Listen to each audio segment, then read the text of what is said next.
The ticking of the clock was the only sound in the interrogation room as a Florida man. David Lambert sat nervously waiting for the police officer to return.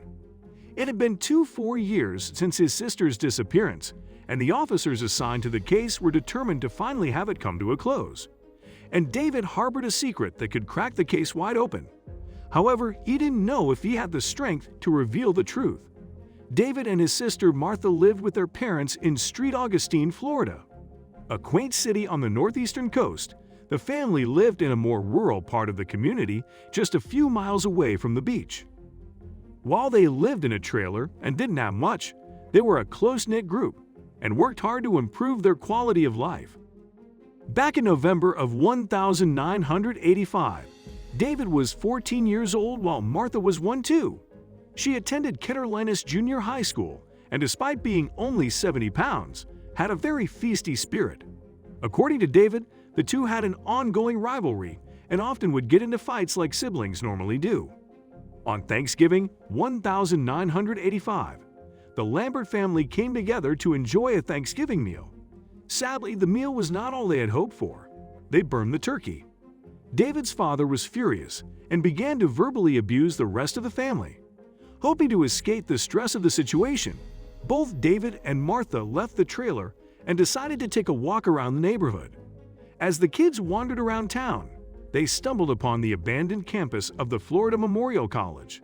It was a popular area for the kids to play, despite it being in very poor shape, but for the kids in the area living in poverty, it was like their own personal playground. Unfortunately, this would be the last time anyone saw Martha alive. As the siblings left the abandoned college campus, Martha vanished without a trace. This would be the beginning of a brutal investigation that would last over 2 decades. In the initial stages of the investigation, the detectives had very little to go on. There were no signs of a struggle, and no one had seen Martha that fateful day. Well, no one except her brother. The police believed he knew something, but there was not enough evidence to prove he had committed a crime. The disappearance of Martha had a devastating effect on the Lambert family. David's parents separated, unable to cope with the loss of their daughter, and he struggled emotionally and financially for years.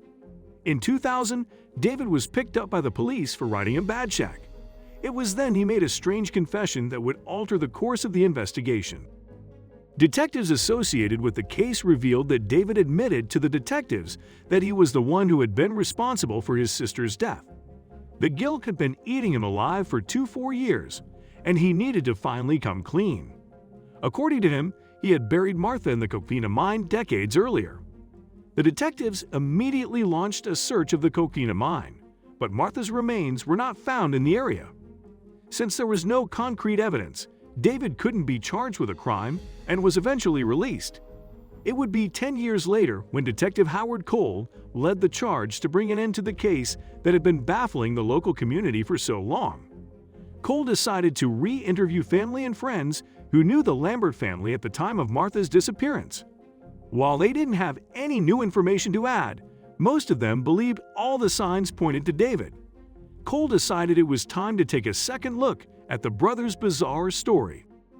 Detective Cole decided to bring David back in for questioning, and after a grueling interview process, he slowly began to reveal what really happened on that afternoon on Thanksgiving 1985.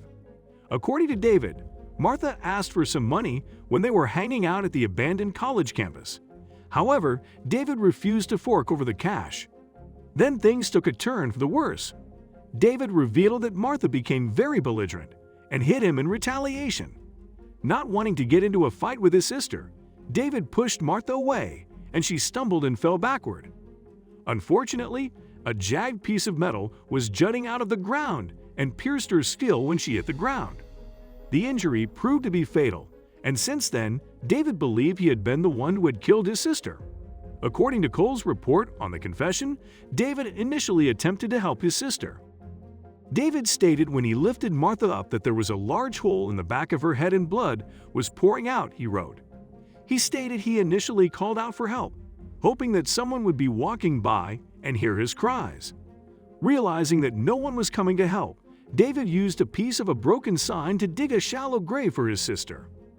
The detectives questioned why he didn't tell his parents the truth, but David revealed he was terrified of his parents and how they would react.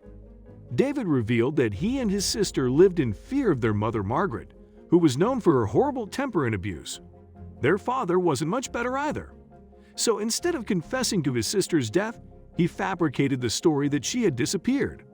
Now with the truth on the table, David signed an official affidavit, confirming his role in Martha's tragic disappearance, hoping to make up for the time he spent keeping the police department running in circles.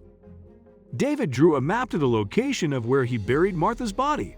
Unfortunately, despite their best efforts, they were unable to locate her remains. Despite his confession, David's mother revealed that he was known to make up stories. She believes he lied about Martha's death and that she was kidnapped. The situation was made even murkier when David withdrew his statement, saying he only told the detectives what they wanted to hear. So what really happened to Martha? Even though David and Martha's mother protested, the police department officially closed the case in 2010. They believed that David's confession had been the truth, but due to changes in the law, he wouldn't be facing charges. A press release from the sheriff's office revealed changes in the law since 1985, statute of limitations. The suspect's age at the time and other mitigating circumstances would preclude charges from being filed. Sadly, we may never know what happened to Martha. Only David knows what really happened that day in 1985, and the truth is something he may take with him to the grave.